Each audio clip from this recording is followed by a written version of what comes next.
U.S. releases Guantanamo Bay's oldest prisoner after holding him 2 decades without charge. Here's a summary of the article. By clicking Accept All, you agree that Yahoo and our partners will store and/or access information on your device through the use of cookies and similar technologies and process your personal data to display personalized ads and content, for ad and content measurement, audience insights and product development. You can change your choices at any time by visiting your privacy controls. This post received a score of 15,000, with an upvote ratio of 95%. Here are the top comments in response to this article. And don't do it again. Now go think about what you did. Now go and think about what you didn't do. What did we learn, Palmer? In the US, torture is illegal. So we'll just do it elsewhere. US government. Egypt. They send them to Egypt. Is torture legal in Egypt? Torture is illegal everywhere, but it's sort of a known secret that there's countries where if you need information out of someone, you send them there. Egypt is that country. The US outsources torture and they're extremely effective at getting the information out of you. They're extremely effective at getting some information out of you.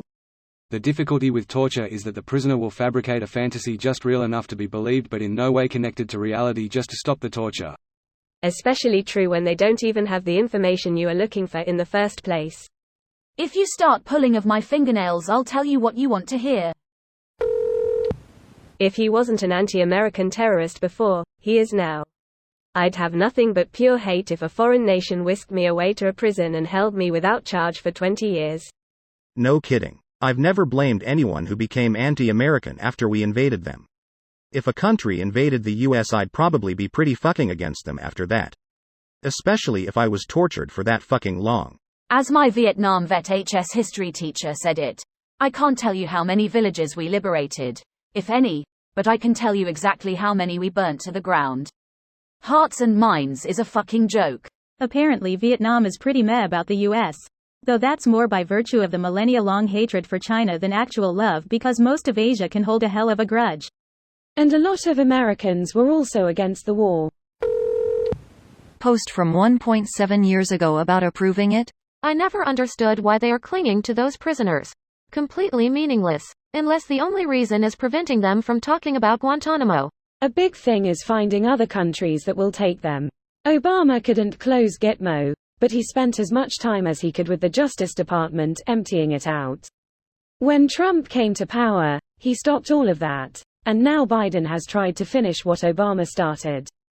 It's not an easy or quick process to deal with international law such as these issues are, and the ones left in Gitmo are the hardest and most complicated cases. Greater than he was released after serving 17 years in prison and requested to relinquish his lawful resident status. I wonder why? This video was automatically created by Reddit to speech. The article and comments in this video were selected from Reddit according to their upvotes, and any paraphrasing was performed by smmry.com, without any human intervention.